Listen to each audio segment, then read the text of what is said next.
easier, but I want to tell you the importance of this for us. You see, you and I, just like the Pharisees, they didn't know what to do with this miracle because you and I, just like them, we have a God box.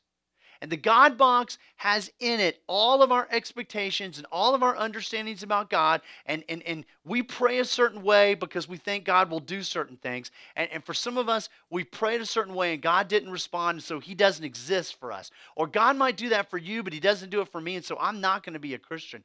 And for others of us, you have been around church and you have heard what your parents told you, and you have seen in certain experiences God do something, and you have had baggage from other church experiences, but you have a God box. It is something that you have put God in, and he has to work that way. And if he doesn't work that way, he might not be God, or he might not be good, or he might not be reliable. He might not be powerful enough.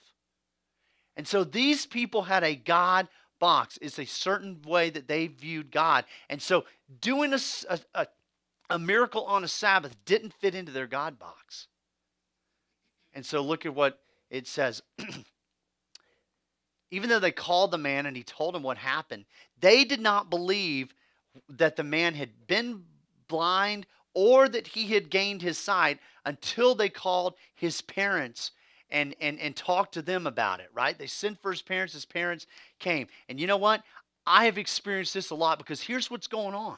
Here's what's going on. Their worldview didn't allow for what they were experiencing. And so they had experienced certain things. And so their worldview that they started with, their box, didn't allow for certain terms. We need predetermined terms and predetermined worldview and predetermined ways of viewing things. And so you need to understand, for a miracle to be done on Sabbath, no, that doesn't fit our box. For something like this miracle to be done by a guy named Jesus, who we didn't expect to be the Messiah, doesn't fit into our worldview. And I've seen this a lot because I've been a college pastor for 10 years.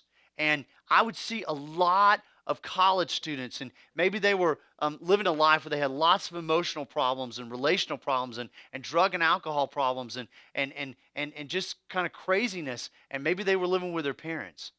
And they would come to one of our deals, or they would get involved with our ministry, or they would get into a group, or they would start getting into the Bible, and life would begin changing from the inside out for them.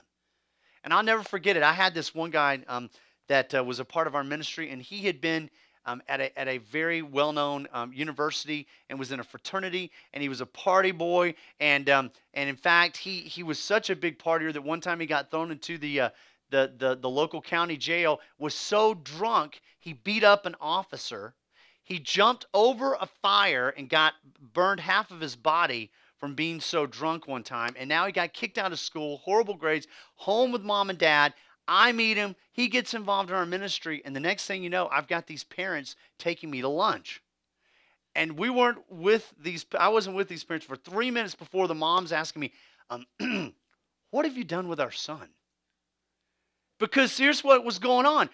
Awesome grades were happening, new goals, new friends, new values, new worldview, but the parents didn't understand that worldview. They didn't know what to do with God. They didn't have a worldview that allowed for God to be influencing somebody's heart and life. They were either non-Christians or Christians who just kind of lived an A plus B equals C lifestyle without God being involved in the formula at all. These were people whose worldview didn't allow for Jesus to radically change a life, and they were just like the Pharisees. And my question for you this morning is this: are you prepared for your worldview to change?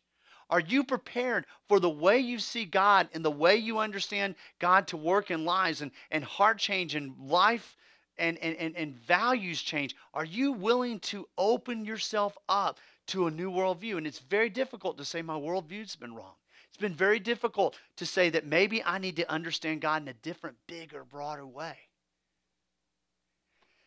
So